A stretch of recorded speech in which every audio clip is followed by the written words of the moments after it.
Shared thinking ہے اس کے کچھ فوائد کا تذکرہ ہو جائے. اکثر اوقات نتیجہ جلد نکل آتا ہے جبکہ کوئی بڑا پروجیکٹ ہو. اچھا. چھوٹا سا کوئی مسئلہ ہو یا چھوٹا پروجیکٹ ہے اس میں انفرادی سوچ سے نتیجہ جلدی نکلتا ہے. صحیح.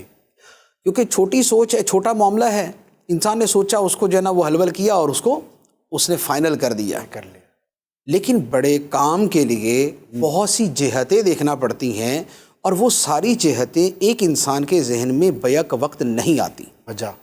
تو ایسے موقع پہ کیا ہوتا ہے کہ ایک پہلو کی طرف وہ رہنمائی کر دیتا ہے، دوسرے کی طرف وہ کر دیتا ہے، تیسرے پہ وہ توجہ دلا دیتا ہے، چوتھا یہ سوچ لیتا ہے.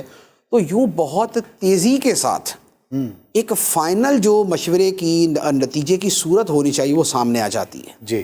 تو لہذا مشترکہ مشورہ سوچ جو ہے اس کا ایک فائدہ تو یہ ہے کہ آپ کو اپنے اس مسئلے کا حل اور اس کام کا نتیجہ جلد مل جاتا ہے. تو یہ کہہ لے کہ یہ فاسٹر وے آف تھنکنگ ہے. صحیح. اچھا، دوسرا یہ ہوتا ہے کہ اس میں آپ کے سامنے ایک سے زیادہ آئیڈیاز آ جاتے ہیں. جب ایک انسان سوچتا ہے تو اس کی جو سوچ ہوتی ہے، جو اس کا دماغ ہوتا ہے، وہ اس کو ہر طرف سے گھیر گار کے نا ایک ہی شے کی طرف لے کے آتا ہے.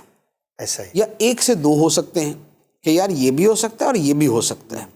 لیکن جہاں پر 5 بندے ہوں گے تو وہاں 5 بندوں کے دماغ میں 2 سوچیں آئیں گی. 10 ہو گئی. یہ 10 ہو گئی. تو ایک اکیلا 2 11.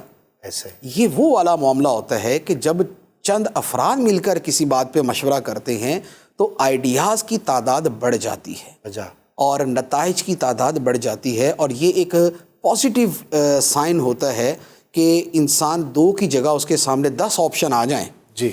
تو 10 آپشن میں اب دیکھ لیتا ہے کہ بھی موسٹ کمفرٹیبل کیا ہے، ایزیسٹ کیا ہے، موسٹ بینیفیشل کیا ہے، تو پھر وہ اس کے اعتبار سے عمل کر لیتا ہے.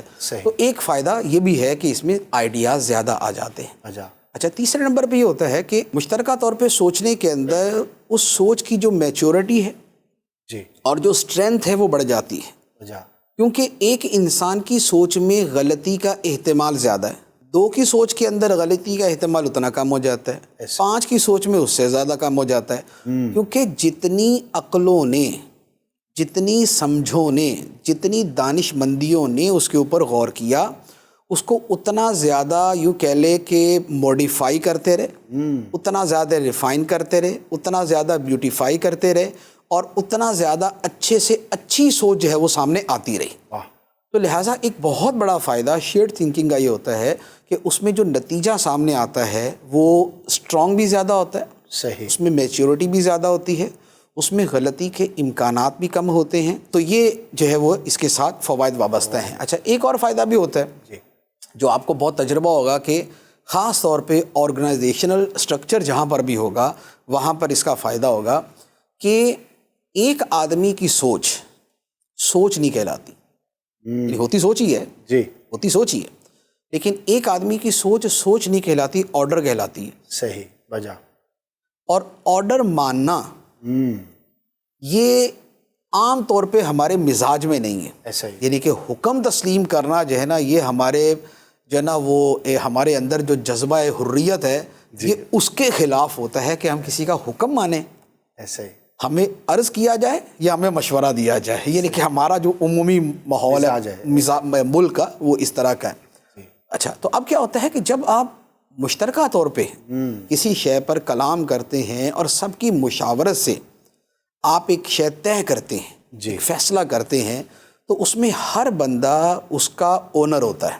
ایسا ہی. وہ اس کی اونرشپ لیتا ہے کہ بھائی اس کام کے اندر میں بھی شریک ہوں اور یہ دوسرے کا میرے اوپر حکم نہیں ہے، یہ میری بھی سوچ ہے.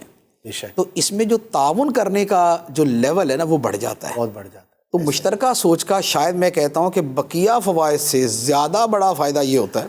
بالکل. ورنہ میچور بھی آدمی بہت اچھا سوچ لے، اسٹرانگ بھی بہت اعلیٰ سوچ لے، فاسٹ سیکنڈ کے اندر سوچ لے، ایک کی جگہ 25 آئیڈیاز لے کے آ جائے، ساری چیزیں اپنی جگہ لیکن پرنالہ وہیں گرے گا. ایسا ہی ہے. تو بات یہ ہے کہ جن کے ساتھ آپ نے وہ آرگنائزیشن کے اندر لے کے چلنا ہے یا آفس کے اندر آپ کا ٹیم ورک ہے، دیگر آپ کے ساتھ افراد کولیگز ہیں یا آپ کے سبارڈینیٹس ہیں، آپ نے ان کے ساتھ چلنا ہے، تو کیا وہ آپ کے اس بات کو اون بھی کریں گے؟ بالکل.